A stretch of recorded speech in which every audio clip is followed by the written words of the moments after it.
मनाचे उडे आपुलिया छंदे मनाचे आनंदे आवडीने अभंगाचा एकंदरीत सगळं भाव विठाल विठाल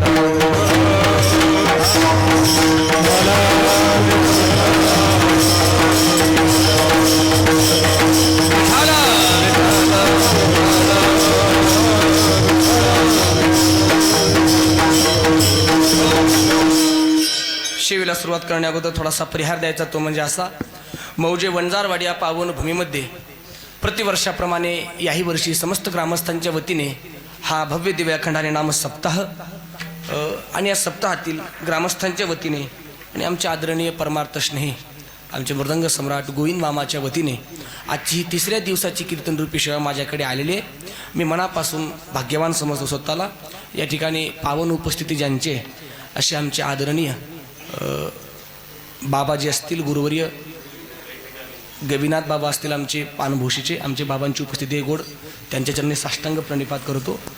या ठिकाणी उपस्थित सर्व काही परिसरातील भागातील महाराष्ट्रातील सर्व आदरणीय महाराज मंडळी, त्यामध्ये आदरणीय परमार्थ स्नेही आमचे माधव बाबा असतील, त्याचप्रमाणे हरिभक्तपरायण ज्यांनी गोड अशी चाल गायली असे आमचे भजन सम्राट नारायण बाबा असतील, हरिभक्तपरायण आमचे परमार्थ स्नेही आदरणीय आमचे विश्वनाथ बाबा असतील, हरिभक्तपरायण इकडून आमचे आदरणीय परमार्थ स्नेही केशव बाबा असतील, हरिभक्तपरायण आमचे परममित्र परमार्थ स्नेही परम आदरणीय आमचे विष्णू भाऊ असतील, मृदंग करतात गोड दोन्ही असे मृदंगाचार्य असतील आमचे गोविंद मामा असतील, हरिभक्तपरायण आमचे परममित्र परमार्थ स्नेही नामदेव भाऊ असतील, ज्यांनी गोड अगोदर चाल वाजवली असे आमचे या नगरीचं सुपुत्र आहे ना मृदंग सम्राट ज्ञानेश्वर भाऊ असतील, त्यांनाही धन्यवाद. आमचे सर्व काही उपस्थित टाळकरी मंडळी विनेकरी बाबा असतील, आमचे 2 चोपदार आणि 1 हनुमंत्र आहे. मग सर्वांना धन्यवाद. फक्त उड्या मारू नका, मारल्या तरी असं तुला मजापर्यंत येऊन एवढी हनुमंत चुकून माझ्या बोकांडी पडलं उडी असा मस्त तुमचं तुम्हाला. सर्व काही टाळकरी मंडळी आमचे शेकापूरकर सर्व काही भजनी मंडळी या ठिकाणी उपस्थित आहेत. आमचे यूट्यूबवाले आमचे हरिभक्तपरायण जय भगवान बाबा यूट्यूब चॅनल आणि आमचे मोठे बंधू जल्लोष कीर्तनाचा हे यूट्यूब चॅनल या ठिकाणी आहे, त्यांनाही धन्यवाद देतो. उपस्थित सर्व मायबाप सज्जन तुम्हा सर्वांना नमस्कार करतो आणि सेवेला सुरुवात करतो. विठाला विठाला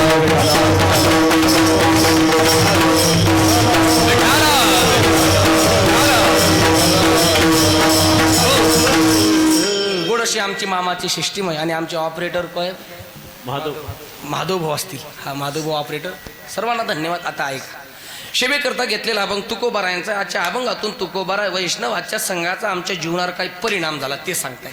ऐका, शास्त्र असं सांगतं किंवा विज्ञान असं सांगतं, संगतीचा परिणाम या सृष्टीवरती हमखास होतो. संघाचा परिणाम हमखास होतो का? ज्याच्या संगतीमध्ये आपण जाऊ ती गोष्ट संगतीचा परिणाम दाखवणार म्हणजे दाखवणार. कशाचाही संघ राहू द्या, या जगातली अशी एकही वस्तू नाही की जिचा प्रभाव सृष्टीवरती होत नाही. सृष्टीवरती होत नाही. कोणकोणत्या वस्तू आहेत तर शास्त्रामध्ये खूप गोड चिंतन आलंय त्याचं. शास्त्रकार एके ठिकाणी 8 गोष्टी सांगतात की ज्या गोष्टीचा प्रभाव सृष्टीवरती नेहमी होतो नेहमी. तशातच संपूर्ण गोष्टीचा परिणाम होतो म्हणजे होतो. आणि ऐका, आणखी एक सांगतो, प्रभाव दोन्ही प्रकारचा होतो. एक सकारात्मकही प्रभाव होतो आणि एक नकारात्मक सुद्धा प्रभाव होतो. सकारात्मक प्रभाव घेणाऱ्याला सकारात्मक आहे आणि नाही घेणाऱ्याला नकारात्मक आहे. सकारात्मक म्हणजे पॉझिटिव्ह आणि निगेटिव्ह दोन्ही पद्धतीचा परिणाम या सृष्टीवरती होतो. विठाला विठाला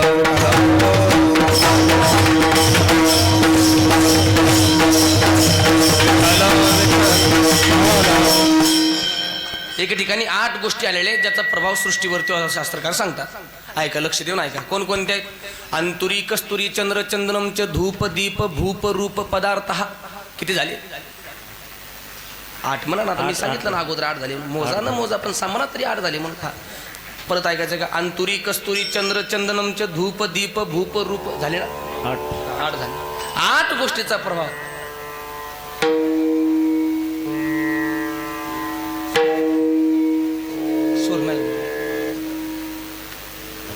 थोडा वर करा, कमी खाली झालं. खाली बघा.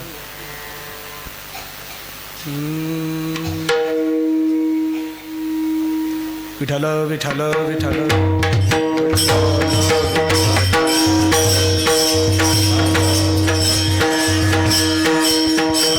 कुंडलिका वरदे हरी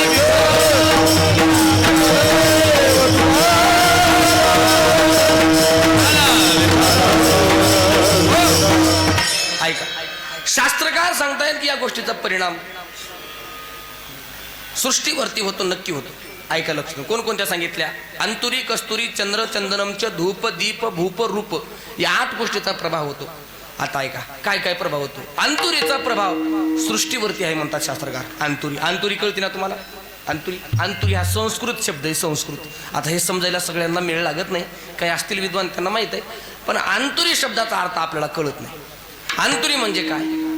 शास्त्रकार म्हटले अंतुरीचा प्रभाव सृष्टीवरती, सृष्टीवरती. अंतुरी मेळ लागायचं नाही. ऐका दुसरा शब्द अस्तुरी. अंतुरी म्हणजे अस्तुरी. भाऊ कळाला आता? नाही का? आणखी नाही का? हा, अंतुरी म्हणजे अस्तुरी. आणखी जवळ येऊन सांगू का? ऐका. अंतुरी म्हणजे अस्तुरी, अस्तुरी म्हणजे सहगामिनी. आता कळालं का? नाही का? आणखी सांगू. ऐका आणखी सांग. आपल्याकडे भरपूर शब्द आहेत. अंतुरी म्हणजे अस्तुरी, अस्तुरी म्हणजे सहगामिनी, सहगामिनी म्हणजे सहकामिनी. आता कळतं का? आता हळूहळू रेंज येते म्हणा. आणखी जवळ येऊन सांगतो. हा, सहगामिनी म्हणजे सहकामिनी, सहकामिनी म्हणजे कांता, कांता म्हणजे वल्लभा, वल्लभा म्हणजे अर्धांगिनी. आणखी कोणते शब्द असतील तर सांगा. माझं एकट्याच लग्न झालं नाही, सगळ्याच लग्न झाले. भार्या, हा भार्या. आणखी आता काही जरी नसलं तरी खटलं तरी समजतं की खटलं, खटलं. किंवा काही जण म्हणतात आमचा पसारा. ऐका शास्त्रकार म्हटले गोविंद बाबा, या अंतुरीचा प्रभाव सृष्टीवरती आहे. म्हणजे स्त्रियांचा प्रभाव हा सृष्टीवरती आहे, सृष्टीवरती. सृष्टीवरतीच नाही, 4ही युगावरती स्त्रियांचाच प्रभाव आहे. कृतयुगावरही स्त्रियाचाच प्रभाव आहे, त्रेतायुगावरही स्त्रियाचाच प्रभाव आहे, द्वापार युगावरही स्त्रियाचाच प्रभाव आहे, आणि कलियुगात तर घराघरामध्ये स्त्रियाचा प्रभाव आहे म्हणे. ऐका कृतयुगामध्ये स्त्रियांचाच प्रभाव आहे. कोणाचा? रेणुका मातेचा हा कृतयुगावर प्रभाव आहे. किती वेळा निक्षत्रिय पृथ्वी केली? 21 वेळा निक्षत्रिय पृथ्वी केली परशुरामजी महाराजांनी, है ना? कृतयुगावर प्रभाव स्त्रीचाच. त्रेतायुगावर सुद्धा प्रभाव एका स्त्रीचाच सांगितला. कोण आहे? सीतामय्या. द्वापार युगावर सुद्धा प्रभाव एका स्त्रीचाच सांगितला, द्रौपदी माता. महाराज म्हटले कलियुगामध्ये कोणा? कलियुगामध्ये अशी एकटी स्त्रीने प्रभाव पाडण्याकरता घराघरामध्ये प्रभाव कोणाचा आहे? स्त्रियांचाच आहे. विठाला विठाला.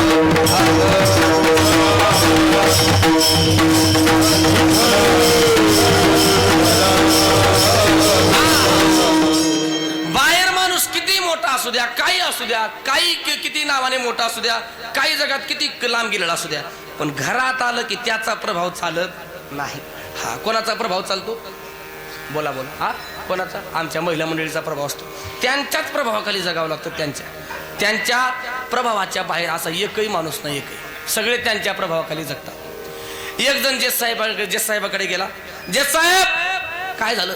घटस्फोट पाहिजे बायकोपासून, घटस्फोट. जेस साहेब मला, बाबा काय झालं नेमकं? एवढा कदरला का?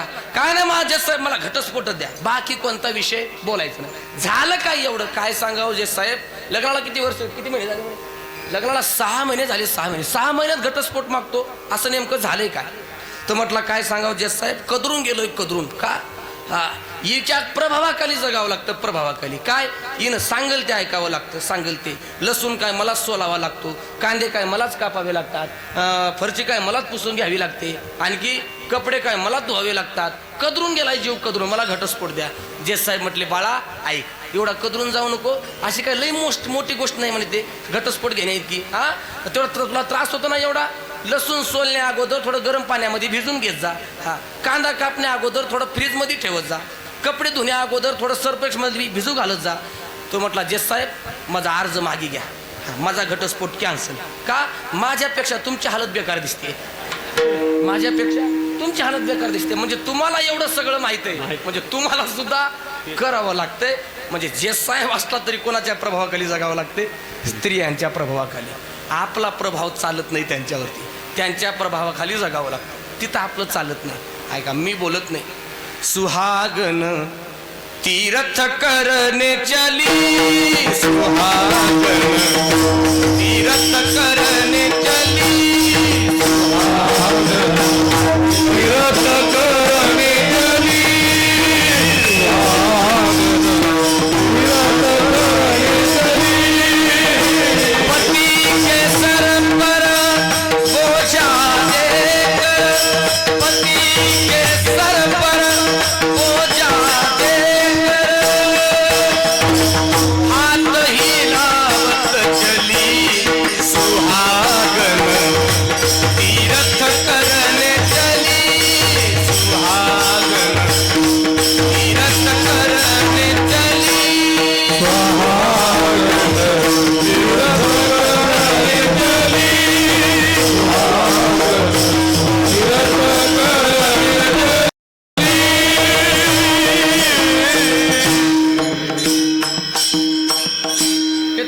महाराजाचं प्रमाण आहे ना. तुकडोजी महाराज म्हणतात, सुहागन तीर्थ करणे चली. किती प्रभाव आहे यांचा. बाहेर जर फिरायला निघाले म्हटलं जोडपं, तर सगळं वजन नवऱ्याच्या डोक्यावरती असतं आणि बाई हात हलवत चालते म्हणे. एवढा प्रभाव असतो, एवढा प्रभाव. आणखी आता तुम्ही नाराज होऊ नका, माझ्याकडे बघू नका, तुकडोजी महाराजाला विचार.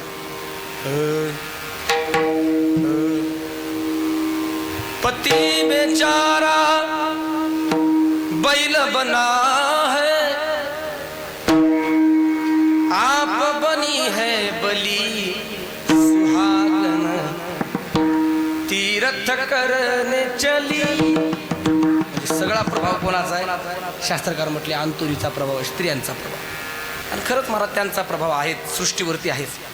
त्यांच्याशिवाय सृष्टी अपूर्ण आहे, त्यांच्याशिवाय सृष्टी चालू शकत नाही. भगवंताला त्यांच्याकरता एक अवतार घ्यावा लागला. अर्ध नारी नटेश्वर एक अवतार आहे भगवंताचा. सर्व त्यांनी करावं, सर्व घरात सगळ्यात लवकर त्यांनी उठावं, संपूर्ण घर आवरून घ्यावं. त्यांनी तुमच्या आंघोळीची व्यवस्था करावी, त्यांनी लेकराच्या आंघोळीची व्यवस्था करावी, त्यांनी तुमच्या जेवणाची व्यवस्था करावी, त्यांनी मुलांना शाळेत घालावं, त्यांनी त्यांच्या डब्याची व्यवस्था करावी, त्यांनी तुमच्या डब्याची व्यवस्था करावी, त्यांनी एका घराचे 2 घर करावे. हे का खोटं आहे का. बरोबर. माता माऊली तर एवढं ॲडजस्ट करून घ्या ना. ऐका, हे तुमच्याशिवाय होतं का. नाही. ऐका तुम्ही, अंतुरी प्रभाव आहे स्त्रियांचा. 2 नंबर कस्तुरी.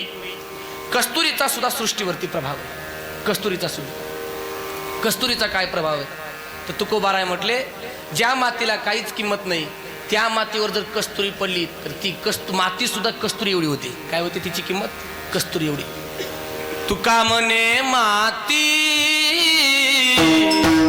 गेली कस्तुरीने,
कमी जास्त झालं.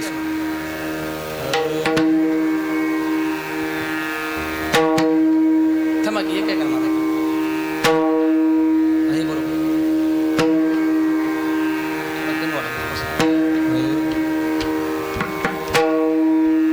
तुका म्हणे माती केली कस्तुरीने सरती. मातीवर जर कस्तुरी पडली, कस्तुरी कुठं असते. कस्तुरी हे हरणाच्या बेंबीमध्ये असते. कस्तुरी, त्या कस्तुरीचा थेंब जरी पडला तरी कस्तुरी एवढी प्रभावित करते त्या मातीला. ज्या मातीला काहीच किंमत नसते ती माती सुद्धा कस्तुरीच्या भावाने विकली जाते. कशाने विकली जाते. कस्तुरीच्या भावाने. कस्तुरीला काय किंमत आहे. आता कस्तुरीची किंमत अनमोल आहे महाराज. तिची काय किंमत आपण करू शकत नाही. तुम्हाला अंदाजच द्यावा असं म्हणत असतील तर आमचे प्रमोद बाबा जगताप म्हणतात, सोन्याला जेवढा भाव आहे, सोन्याला आज जेवढा भाव आहे कंडिशनला सध्या सोन्याला, त्याच्या 8 पट भाव कस्तुरीला असतो म्हणे. किती पट. बोला आपल्याला घ्यायचं नाही काही नाही, बोला तरी. 8 पट भाव कस्तुरीला असतो. आणि सध्या महाराष्ट्रामध्ये कस्तुरी दुसरीकडे पाहायला भेटत नाही. एक आळंदीला तुम्ही जा, ज्ञानोबारायांचं दर्शन घेतल्यानंतर पुढे एक चक्र पाहायला भेटतं. चक्र, त्या चक्राच्या खाली एक थोडी कस्तुरी टाकलेली आहे म्हणे. तिथं आपण नाक लावतो तिथं वास येतो थोडा कस्तुरीचा. तिथं एक पाहायला भेटतं. आणि एक दुसरं कुठं भेटतं. कस्तुरी मळवट चंदनाची उटी, कस्तुरी चंदनाची उटी, कस्तुरी मळवट चंदनाची उटी.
कस्तुरी मळवट चंदनाची पुटी रुळे माळकंटी वैजयंती.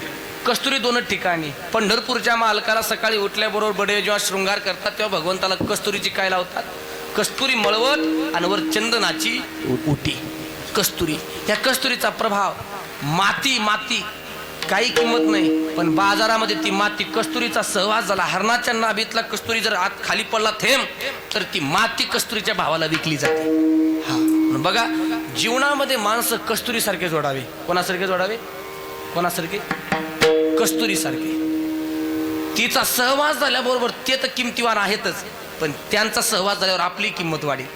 असे जीवनामध्ये माणसं दोन प्रकारचे भेटतात आपल्याला. दोन प्रकारचे, एक कस्तुरी सारखे आणि एक इंडोसल्फन सारखे. कोणकोणते?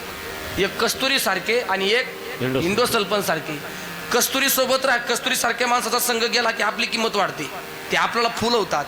आणि इंडोसल्फन सारख्या माणसासोबत संगत झाला की ते आपल्याला करपून टाकतात. पार संगत कोणाची करायची? आपल्यासोबत, आपल्यावर आहे. कस्तुरी. पण कस्तुरीचा हा सकारात्मक परिणाम आहे. नकारात्मक, जिथून कस्तुरीचा उगम होते ती कस्तुरी आपल्याच मालकाला मारते. कोणाला मारते? हरणाला. हरण त्या कस्तुरी करता धावतं धावतं धावतं एके दिवशी भेटत नाही म्हणून मरून जातं. हा कस्तुरीचा नकारात्मक प्रभाव. चला, अंतुरी कस्तुरी चंद्र. चंद्राचा सुद्धा प्रभाव सृष्टीवरती. चंद्र जेव्हा पौर्णिमेचा असतो, चंद्र जेव्हा पौर्णिमेचा असतो, पौर्णिमेचा, तेव्हा सागराला भरती येते. आणि चंद्र पौर्णिमेचा असला की चकोराला जीवन येते. जीवन. हा पौर्णिमेचा चंद्र चकोरा जीवन. पौर्णिमेचा चंद्र चकोरा जीवन, हे त्याचा सकारात्मक बाजू आहे. पण चंद्र हळूहळू हळू जसा कमी होत गेला की मग आमोशाला नकारात्मक शक्त्या जाग्या होतात. काय होतात? नकारात्मक शक्त्या जाग्या. ह हो हा हो होतात नाही. या आमोशाला नकारात्मक शक्त्या. हा नकारात्मक परिणाम. आणखी काय? विठाल विठाल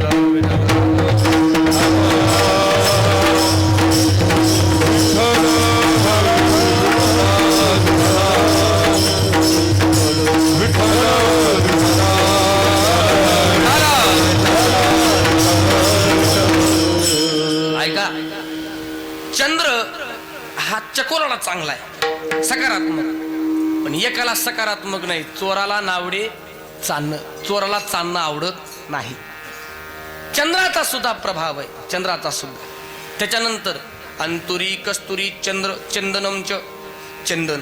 चंदनाचा सुद्धा प्रभाव आहे. चंदनाचा काय चंदन आहे बघा. तुम्ही सकाळी उठल्याबरोबर चंदन कपाळाला लावा. कपाळ थंडगार राहतं, शांत राहतं की नाही? शांत राहतं. आणि दुसरा परिणाम आणखी सांगू. किती तापलेलं तेल राहू द्या, किती तेल तापलेलं, त्या तापलेल्या तेलाला शीतल करायचं असेल, चंदनाचा एक जरी थेंब त्याच्यामध्ये टाकला तरी तुकोबाराय म्हटले एक क्षण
तापलिया तेला बावन चंदन बूंद एक क्षण शीतळ करी. किंवा तापलिया कुडे तापली चंदन निववितो कुडे त्रिगुण तो काढे संत संग. चंदनामध्ये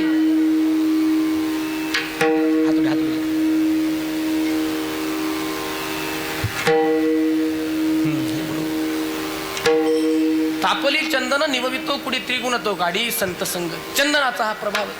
चंदन चंदनाची ताकद आहे. किती तापलेलं तेल होते माझ्याकडे लक्ष. इकडे चंद्र ताकद आहे पावर, थेंब जरी टाकला तरी ते कडं शीतळ करतं, शीतळ ही ताकद आहे. हे एक चंदन आहे. चंदन दोन प्रकारचं आहे. एक कपाळाला लावायचं चंदन आणि एक लोकाला लावायचं चंदन. कळतं का तुम्हाला? हा सध्या फेमस कोणतं चंदन आहे? लोकल लावायचं. आम्हाला कपाळाला लावायचं चंदन जमत नाही. आम्हाला चांगल्या प्रकारे कोणतं चंदन माहित आहे? कोणतं? हा आम्ही लोकाला चंदन लावण्याकरता पटाईत आहेत. एक सांगू, लोकाला चंदन लावण्यापेक्षा कपाळाला चंदन लावा. कपाळाला जे चंदन लावतात नाहीत, ऊर्ध्व पुंड्र भाळा, कंठी शोभे माळा, कापी जे कळी काळ या वेणे. कपाळाला चंदन लावण्याचा फायदा हो फायदा. तुळशी माळा शोभती कंठी, हा तुळशी माळा शोभती कंठी, गोपी चंदनाच्या उटी, गोपीचंदनाच्या उती. वा सहस्त्र विघ्ने लक्ष कोटी 12 वाटा पळताती, सहस्रे विघ्ने लक्ष कोटी 12 वाटा पळती. गोपीचंदन माळा है ना? गोपी चंदन उटी तुळशीच्या हा तुळशीच्या माळा हृदय हार कळा. मिळवती. हा ऐका, म्हणून गोपीचंदनाची जे आहे ना, हे कपाळाला लावलं की आपलं कपाळ शांतही राहतं आणि त्याचा प्रभाव वरपर्यंत पडतो. म्हणे वरपर्यंत. गोपीचंदन लावण्याचा काय फायदा आहे ऐका. एक सावकार संतांकडे गेला. महाराज, परमार्थ करावा वाटतोय पण वेळ नाही माझ्याकडे, वेळ नाही. परमार्थ करा वाटतोय अंतःकरणापासून, वेळ नाही. काहीतरी असा परमार्थ सांगा जेणेकरून माझं कल्याण होईल. ते म्हटले काय नाही, सकाळी उठायचं, ज्ञानेश्वरीच्या ओव्या वाचायच्या, त्याचा अभंग वाचायचे. ते म्हटले महाराज तेवढा वेळ माझ्याकडे नाही, तेवढा वेळ माझ्याकडे लई काम आहे म्हणे, मला रोज फिरावं लागतं, काम आहे माझ्याकडे, तेवढा वेळ नाही. ते म्हटले ज्ञानेश्वरीच्या वाचण्यापेक्षा त्याचा एखादा तरी अभंग वाच, कल्याण होईल तुझं. तितकाही वेळ नाही मला, तितकाही. आंघोळ केल्यानंतर काही करू नको, गण तरी लाव, गण तरी कपाळाला. ते म्हटलं तेवढा वेळ नाही गोपीचंदन लावायचा. अरे बाबा म्हणले, तुला तर लईच कमी वेळ आहे तुझ्याकडे. बरेच माणसं म्हणतात महाराज आम्हाला जेवायला सुद्धा वेळ नाही, जेवायला. मग जगतो तरी कशाला, जेवायला वेळ नाही तर तुला? ऐका, मग तितका वेळ माझ्याकडे नाही, तितकाही. ते म्हटले मग असं कर, तुला तर गण लावायला वेळ नाही, पण तुझ्या घराजवळ एखादा वारकरी आहे का? वारकरी काय करायचंय? काय नाही, तू गण लावू नको, पण त्या वारकऱ्याने गण लावलेला तेवढा बघ. काय कर, त्या वारकऱ्याने गण लावलेला बघ. फक्त रोज सकाळी उठल्यानंतर आंघोळ केल्याबरोबर तेवढा नियम पाळ, तुझं कल्याण झाल्याशिवाय राहणार नाही, कल्याणच होईल. ते म्हटले आहे गडे, आमच्या शेजारी एक कुंभाराचा व्यक्ती आहे आणि तो रोज वारकरी आहे.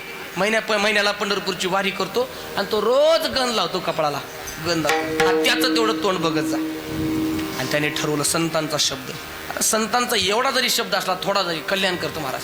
बाबाने थोडं जरी बोललं तरी त्याच्यामध्ये अर्थ मोठा असतो बरं का. अर्थ ज्याला घ्यायचा आहे तो घेतो, ज्याला घ्यायचा आहे तो घेतो. आणि काही माणसं सोबत राहून सुद्धा काही परिणाम पडत नाही. हा, आणि ज्याला घ्यायचंय तो किती लांबून. कसं आहे, ते कमळाच्या जवळच दरदुरी असते म्हणे ज्ञानोबा आहे. कमळाच्या जवळच दरदुरी काम असते. कमलकंद आणि दरदुरी, नांदणू कैकेची घरी पराग जवळ असतो, पण त्याला त्या कमळाच्या सुगंधाशी काही देणं घेणं नाही. मग कुठून तरी एखादा भ्रमर उडत उडत येतो आणि त्याचा सुगंध टिपतो कुठून तरी. हा, म्हणून ऐका तुम्ही, एक जरी संतांचा शब्द घेतला तरी त्याच्यात कल्याण होतं आपलं. फक्त घेतलं पाहिजे. आणि त्या सावकाराने जीवनामध्ये तो नियम ठेवला. सकाळी उठल्याबरोबर काहीच करायचं नाही, कुंभाराच्या घरी थेट जायचं, कुंभाराचं तोंड बघायचं, तिथून माघारी फिरायचं. कुंभाराला बोलायचं सुद्धा नाही, गण पाहायचा कपाळाचा, तिथून बाजूला यायचं. गण रोजचा नियम. काही दिवस गेले आणि एके दिवशी याला थोडा आंघोळ करण्याकरता उशीर झाला आणि तो कुंभार कामावर निघून गेला.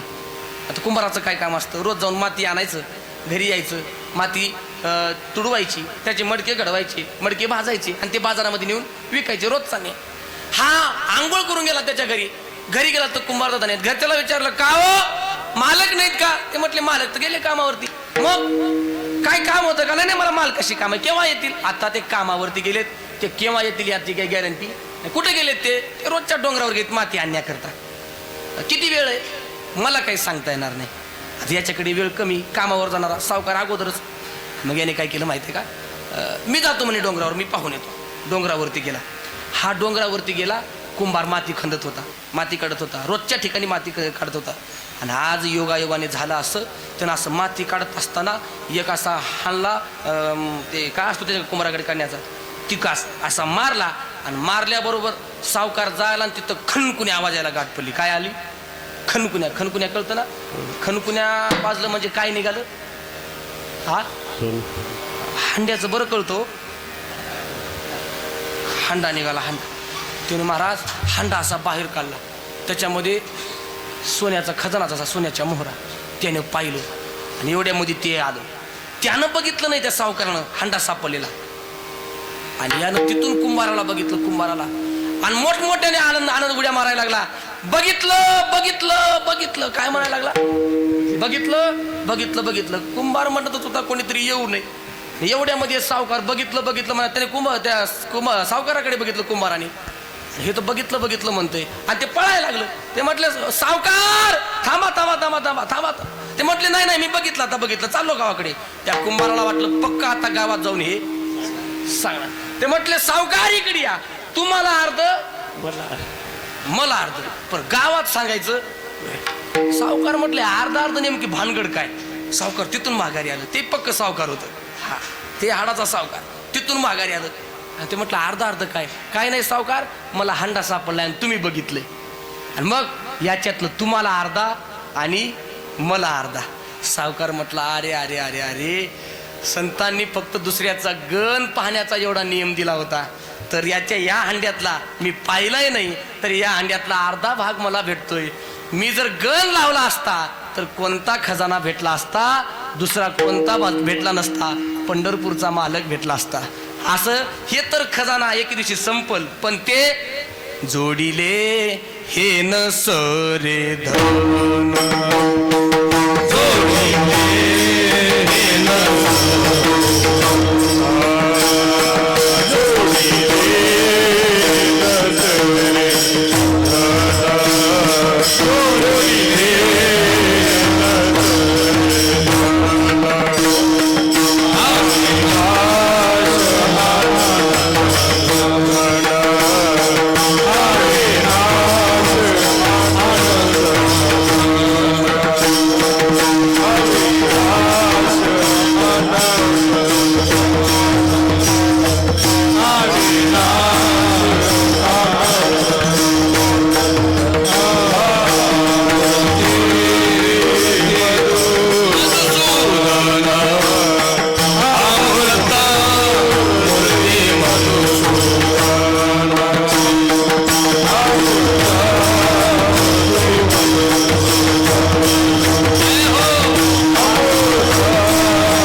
अविनाश आनंद घन अमूर्त मूर्ती मधुसूदन समचरण देखीला.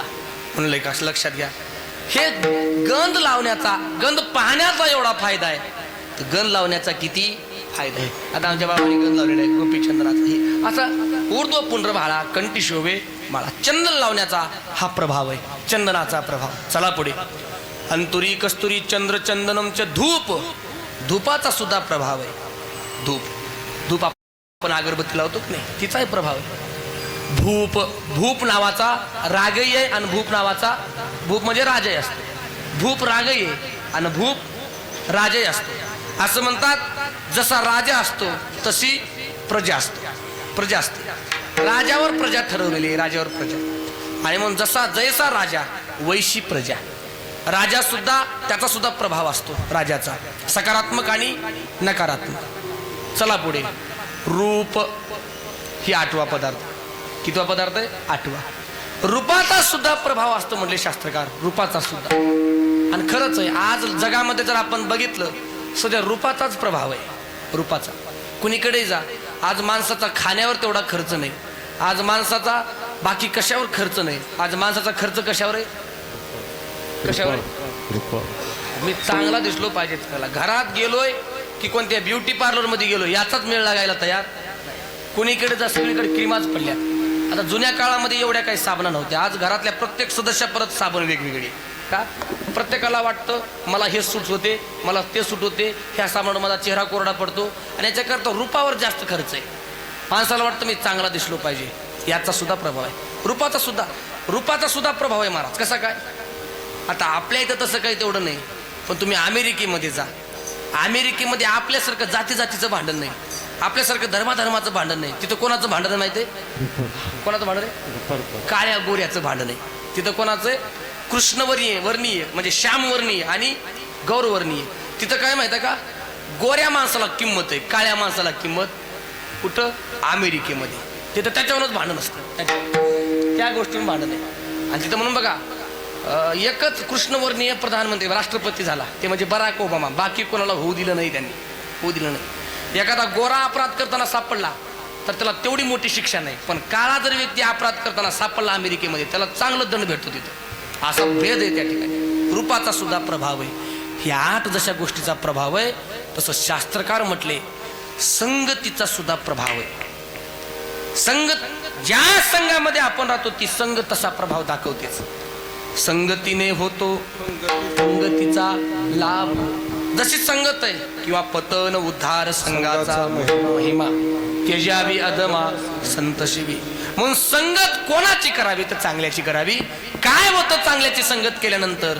वैष्णवाच्या संगतीमध्ये गेल्यानंतर आलेला अनुभव तुकोबाराय अभंगाच्या पहिल्याच्या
वैष्णवाच्या संगतीमध्ये मी गेलो, या जीवा वैष्णवा संगती सुख वाटे. ऐका, या जीवा वैष्णवा संगती सुख वाटे, या सुखापुढे आणि कमी देवा नेणे काही. मला दुसरं काही पाहिजे नाही. या जीवाला वैष्णवाच्या संगतीमध्ये जो आनंद भेटतोय तो खूप आहे. आम्ही संगतीचा परिणाम असा होतो. आता ऐका, संगती 3 प्रकारच्या आहेत. एक दुःसंगती, सर्वथैव त्याज्य. दुसऱ्या वाईट लोकांची संगती नेहमी टाळावी. काय करावे? वाईट नेहमी.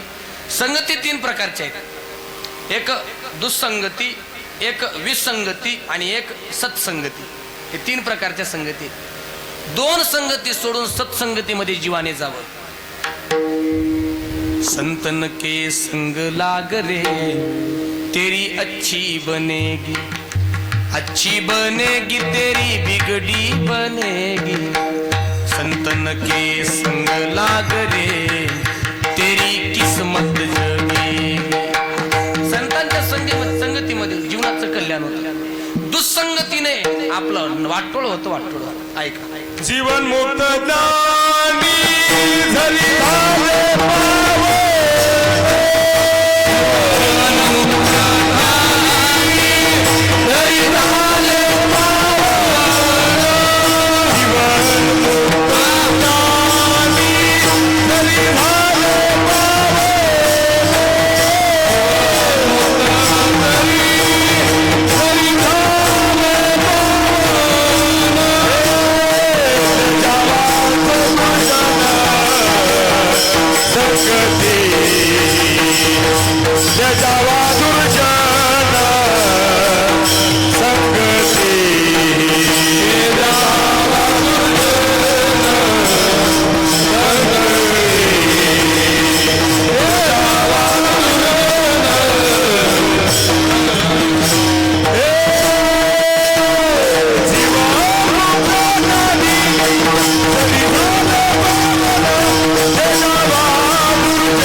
जरी झाला पावन त्याजावा दुर्जन संगतीने. ऐका, किती मोठा झाला तरी असं नाही की तो दुर्जनाची संगत लागल्यानंतर तो बिघडत नाही. बिघडतो म्हणले.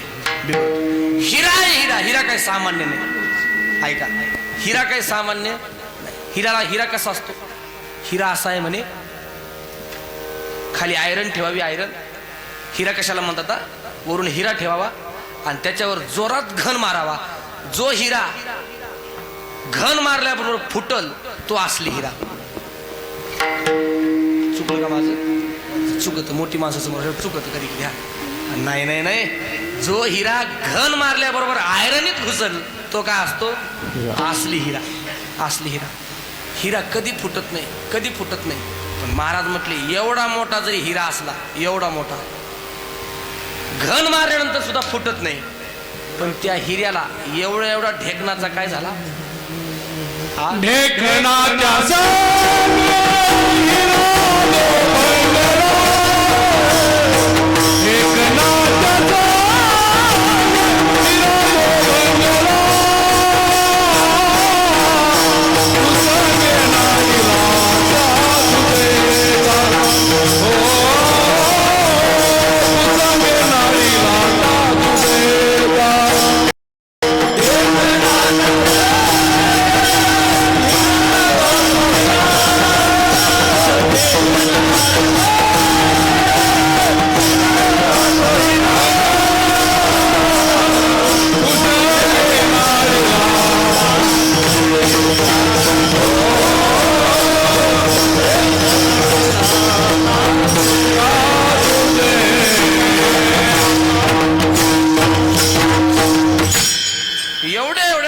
संग झाला. महाराज म्हटले ढेकणाच्या संगे हिरा जो भंगला, कुसंगे नाडीला सागते.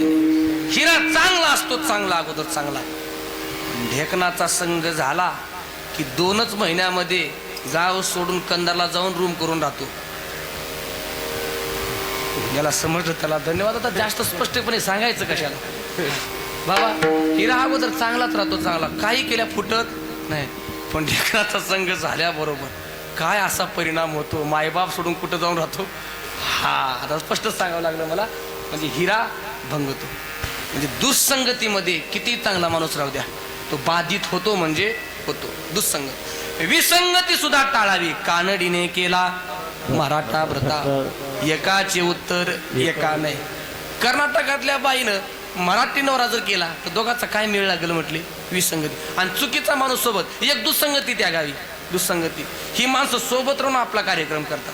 हा शकुनी आणि ही माणसं आपल्याला आपले येत वाटतात पण आपली नसतात. शकुनी दुर्योधनाला वाटायचं शकुनी आपला मामा आहे. हा पांडवांनी दुर्योधनाचा खेळ केला नाही, खेळ कोणी केला, शकुनी. हा भांजे म्हणून शकुनीनेच कार्यक्रम वाजवला. 100ला 100 मारले शकुनीने, 100ला 100 एकही ठेवलं. सल्लागार कोण होता, शकुनी. आमच्या सुद्धा जीवनामधले शकुनी ओळखा आणि अगोदर ठोका. त्याला जवळ ठेवू नका, ठोका म्हणजे बाजूला काढा, नाही तर खरंच ठोकशाल. त्याला बाजूला काढा, त्याला जवळ ठेवायचं नाही. ही माणसं सोबत राहून आपला गेम करतात, लक्षात. आम्ही शकुनी दुर्जनाची संगती टाळावी, विसंगती तिथंही जाऊ नये. चुकीचा माणूस सोबत जोडला की आम्हाला दुःखच होतं, आमचं नुकसान होतं. पूर्वीचा काळ 2 व्यापारी नांदेला गेले माल विकण्याकरता. वाटत एक जण भेटलं त्यांना, ते म्हटलं मी चाललोय नांदेला विकण्याकरता व्यापार. नांदेला जुना काळ. गेले त्यांनी बाजारामध्ये आपला माल विकला आणि सगळ्यांना पैसे आले, तिघांनाही प्रत्येकाला 20-20 हजार रुपये आले आणि तिथून घराकडे निघाले. सगळ्यांचे गाव एकमेकाच्या जवळ. ते 2 व्यापारी एकाच गावातले आणि दुसरं एक होतं सोबत, ते जवळच्या गावातलं. ते म्हटलं आपण जाऊ तिघे. पण बाबा यायला उशीर झाला, आता गावाला जायला उशीर होईल. 10 वाजत आले, आता कुठं जायचं या टाईमला. त्यांनी विचार केला आता इथंच आपण रस्त्याला थांबूया. ते 2 म्हटले रस्त्यावर थांबायचं नाही, बाजूला आपण झोपू. ते म्हटलं नाही नाही रस्त्यावर थांबायचं. ते म्हटले पैसे आहेत आपल्याकडे, नाही नाही म्हटलं रस्त्यावर थांबायचं. ते म्हटले तू रस्त्यावर झोप आम्ही बाजूला झोपतो. ते रस्त्यावर झोपलं एक आणि एक, ते 2 जण बाजूला झोपले. 10 वाजता झोपले. 12-1च्या सुमारास आली महाराज स्वारी. कोणाची, चोरायची स्वारी. आणि हे रस्त्यावरच झोपलं. काय होते 5-6 चोर होते. ते चालायला लागले आणि चालता चालता अंधारामध्ये अचानक एकाचा पाय यायला लागला झोपलेला आणि ते अडखळलं. ते म्हटलं अरे कोणीतरी झोपलंय र, हा रस्त्यावरती झोपलंय, दुसरीकडे जाऊन बघण्यापेक्षा यालाच बघायचं का. ते दुसरं म्हटलं ह्या टाइमला रस्त्यावर पडलंय म्हणजे काय चांगला माणूस असतो का, बेवडा असेल सोडा त्याला, चला याच्याकडे काय असतं असणार याच्याकडे, चला म्हणे पुढे. यानं ऐकलं ना, हे पुढे गेले आणि गप्प बसावणार. चोर म्हटले अरे या बेवड्याला काय अक्कल नसते, एवढी कुठं प्यायची असते का. हा प्यायचं असेल तर घरी जाऊन प्यायचं, उगं नवरा बायको वाट बघत असते, एवढं कुठं तर फुल होईपर्यंत प्यायचं असतं का. पिऊन रस्त्यावरती पडलंय. याला आला राग, यानं ऐकलं सगळं. ते म्हटलं अ चोरो तुम्हाला का मी का बेवडा वाटलो का बेवडा. ते उठून म्हणते हा 3 पिढ्यापासून खानदानामध्ये माळ आहे. काय म्हणला, 3 पिढ्यापासून खानदानात. एक चोर म्हणलं अरे ते माळकरी आहे म्हणते. चोर बेवडं नाही ते, बघायचं का त्याला. दुसरं म्हटलं अरे ते माळकरी आहे, माळकऱ्याकडे काय असतंय. हा हा माळकऱ्याकडे आता कीर्तनकाराकडे भरपूर असते, पण तेव्हाच्या माळकऱ्याकडे काय होतं. हा माळकऱ्याकडे काय असतंय, माळकऱ्याकडे काय असतंय. याला वाटलं हे गप्प बसायला मरावनात आहे. हे म्हटलं अरे आपली इज्जत डाऊन होते, आपल्याला कमी समजते. ते म्हटलं ए तुम्हाला काय मी असं छाटछूट वाटलो का, छाटछूट. 20,000 पट्ट्याकडे आहेत. किती आहेत, 20,000. ते दुसरं चोर म्हटलं 20,000 आहेत म्हणते रे. हा हे म्हटलं अरे एवढ्या रात्री 20,000 घेऊन एकटं कोणी फिरत असतं का. यानं ऐकलं. हे म्हटलं तुम्हाला का मी का एकटा वाटलो का. हा माझ्याकडे 20 आहेत आणि माझ्यासारखे 2 बाजूला झोपलेत, त्यांच्याकडे 20 आहेत. आता त्या चोरांनी सत्कार केला असेल का यायचा. हा सत्कार केला आणि दक्षिणा घेऊन निघून गेली. सत्कार ओळखा आता. याला म्हणायचं ते 2 बाजूला चांगले झोपले होते, पण चुकीच्या माणसाची संगत घडली, चुकीच्याची. याला म्हणायची विसंगती. एक दुसंगती त्यागावी, एक विसंगती त्यागावी आणि एक संतांची संगती स्वीकारावी. संतांची संगत काय करते तर महाराज म्हटले संतांची संगत आमचं भाग्य उदयाला आणते. भाग्याचा उदय, भाग्याचा उदय, भाग्याचा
हे जोडी संत पाय.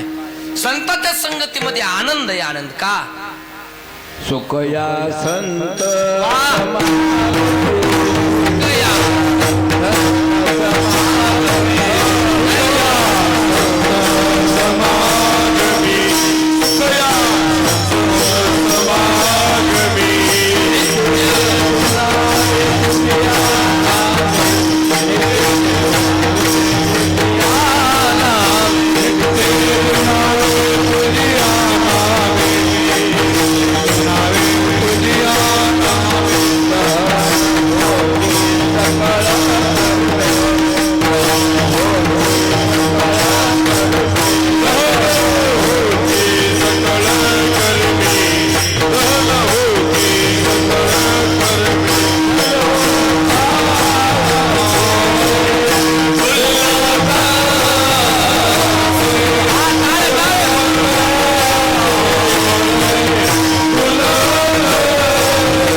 सुख या संत समागमे, सुख या संत समागमे, नित्य दुनावे तुझिया नामे.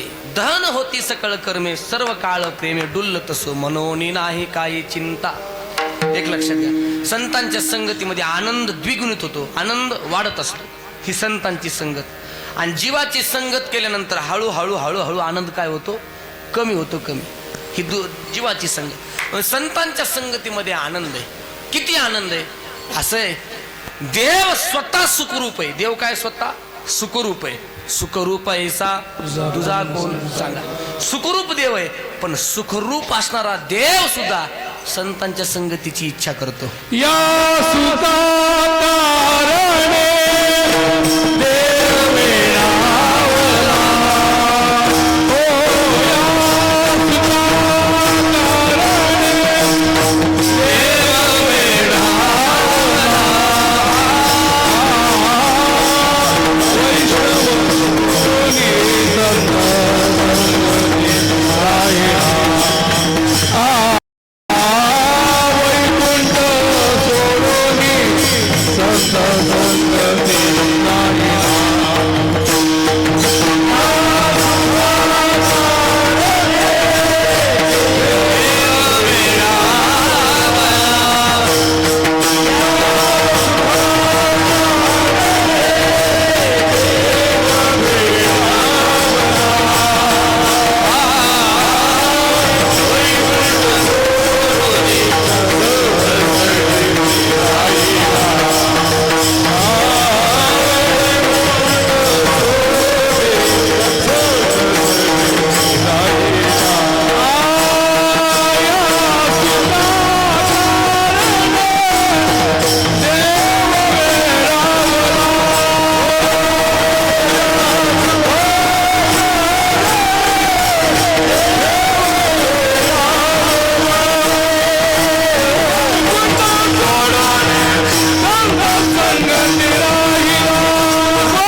संतांच्या घरी.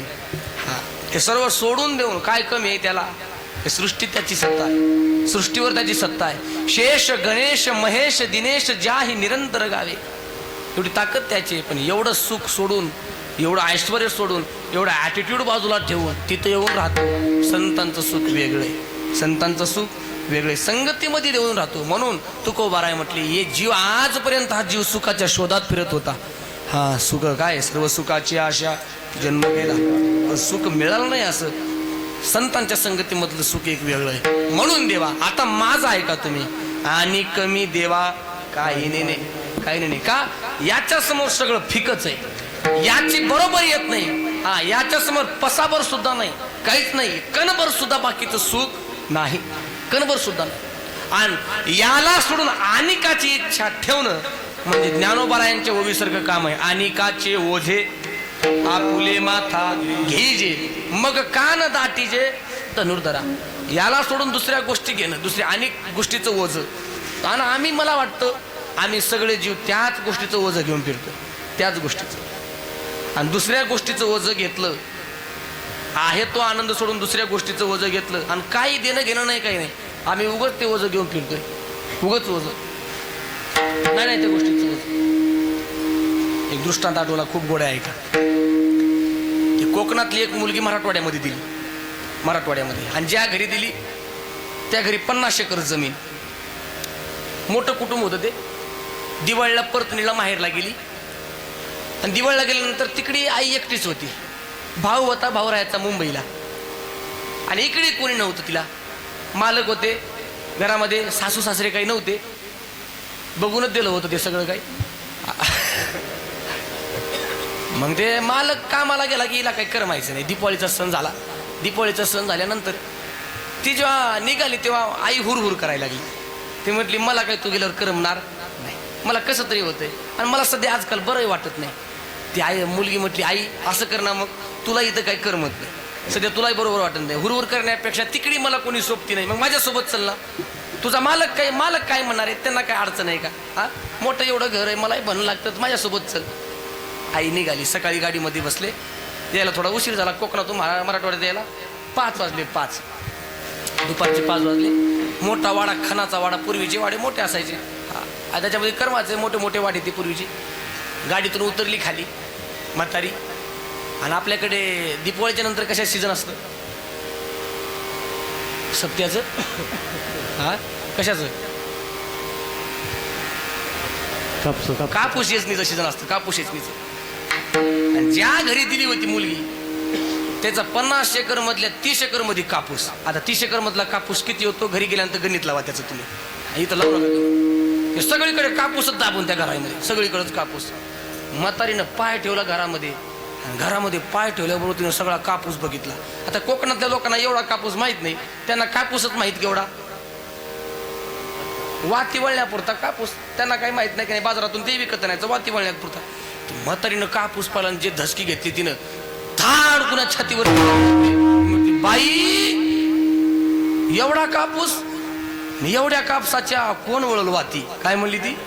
एवढ्या कापसाच्या कोण वळल वाती? तिला वाटलं एवढा कापूस जमा केला आणि एवढ्या कापसाच्या वाती कोणाला वळायच्यात? माझ्या पोरीला तोडायच्या. तिने जे धसकी घेतली, 5ला गेली होती. सारखंच म्हणायला लागली, एवढ्या कापसाच्या कोण वळल वाती, एवढ्या कापसाच्या कोण वळल वाती. सकाळपासून काही जेवली नाही, गाडीमध्ये उलटी पिलटी होईल म्हणून हातमध्ये बसली. पोरीनं चहाचा कप दिला. चहाचा घोट घ्यायचा आणि त्या कापसाकडे बघा तिरकं. एवढ्या कापसाच्या कोण वळल वाती, एवढ्या कापसाच्या कोण वळल वाती. बाईनं जो काय असं काय टेन्शन घेतलं त्या म्हातारीनं. 5 वाजता आलेली, 8 वाजेपर्यंत बाई थंडगारच झाली. टेन्शन घेऊन बिपीत पार लो झाली आणि म्हातारी लावून तिला आलं टेन्शन. पोरीला, म्हातारीला नेमकं झालं काय, गाडी सहन झाली काय नाही. तिनं ऐकलं ते म्हातारी असं म्हणते. तात्काळ हलवलं नांदेडला, यशोशाहीमध्ये भरती. नवरा सोबत आहे. म्हातारी व्हेंटिलेटरवर डायरेक्ट, नाकाला ऑक्सिजन झालेला. तरी सुद्धा म्हातारी बेडवर पडून एवढ्या कापसाच्या खराळाला होती, एवढ्या कापसाच्या खराळाला होती, तिथं पडून. पोरगी म्हटली, आता काही म्हातारी जगणारी. आणून टेन्शन झालं. तिने भावाला फोन लावला, दादा लवकर काम टाकून ये.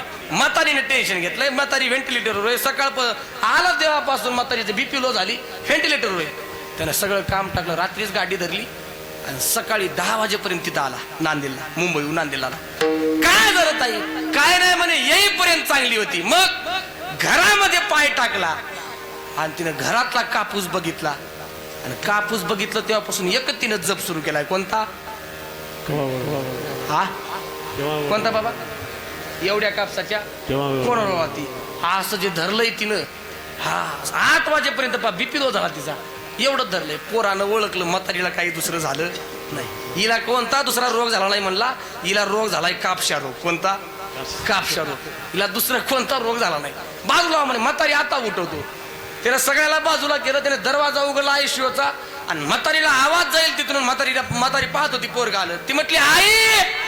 पोरग म्हटलं आई टेन्शन घेलो, टेन्शन अजिबात, कापसाचं टेन्शन घेलो. दाजीच्या अख्ख्या कापसाला आग लागली म्हणला. काय आग लागली? ही ऐकल्यावर म्हातारी तटकुन्या उठून बसली.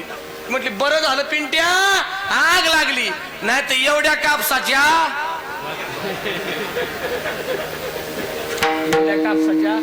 कोण वळल वाटी याला म्हणायचं अनेक गोष्टीचं ओझं केलं. हे काय?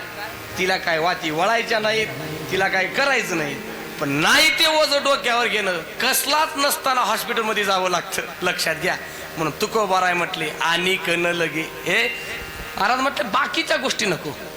का नको? ह्या माईक आहेत हे ओझं वाढवणारे आहेत. आणि न लगे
माईक पदार्थ. आणि म्हणून वैष्णवा संगती सुख वाटे जीवा आणि कमी देवा काही नेणे.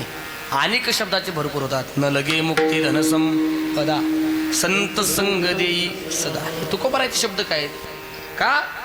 कारण ह्या गोष्टीचा आनंद आम्ही इथेही भोगू आणि तिथेही भोगू.